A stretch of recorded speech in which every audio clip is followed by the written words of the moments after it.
ভারতের উত্তরপ্রদেশের ভাদোহী জেলার সূর্যায়ন একটি ছোট্ট শহর। এই শহরের ক্ষুদ্র ভাঙারি ব্যবসায়ী ভূপেন্দ্র জয়সওয়াল, তার স্ত্রী কাঞ্চন জয়সওয়াল গৃহিণী, অভাবের সংসার, ৬টি সন্তান তাদের ঘরে। সংসার নির্বাহ করা কঠিন। এদের মধ্যে একজন যশস্বী জয়সওয়াল, যার জন্ম ২০০১ সালে। ক্রিকেটার হবার স্বপ্ন তাকে ঘুমাতে দেয় না। খেলা ও পড়া তিনি একসাথে চালিয়েছেন। দশম শ্রেণী পর্যন্ত কোনো রকমে পাশ করেছেন মুম্বাই থেকে, কারণ তিনি উত্তরপ্রদেশ ছাড়েন ১০ বছর বয়সে। মুম্বাইয়ে মামার বাসায় ওঠেন। তার মামা বিক্রি করেন পানিপুরি। এই আয় দিয়ে সংসার চালানো সহজ নয়। এরপর জয়সওয়াল পানিপুরি বিক্রিতে মামাকে সহায়তা শুরু করেন। একসময় তিনি নিজেই পানিপুরি বিক্রির দোকান দেন। মামার বাসাতে থাকেন না। তিনি মুম্বাইয়ে আজাদ ময়দানে তাঁবুতে থাকা শুরু করলেন। পানিপুরি বিক্রি আর ফাঁকে ফাঁকে স্থানীয় বাচ্চা কাচ্চাদের সাথে ক্রিকেট খেলা।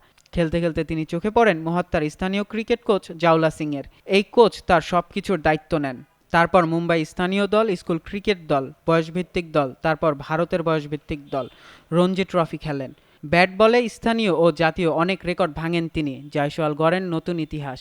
এই জয়সওয়াল এখন কোটি কোটি টাকার মালিক। পুরো ফ্যামিলি চালান তিনি নিজে একা। এখনও বিয়ে করেননি। খেলছেন আইপিএল ২০২০ থেকে। তিনি সর্বকনিষ্ঠ ডাবল সেঞ্চুরিয়ান ক্রিকেটের ইতিহাসে তিনি সর্বকনিষ্ঠ ডাবল সেঞ্চুরিয়ান। ২০২৩ সালে ওয়ানডে ও টেস্ট আর ২০২৪ সালে টি-টোয়েন্টিতে ভারতের হয়ে নাম লিখিয়েছেন। টেস্টে ৩টি সেঞ্চুরি করেছেন।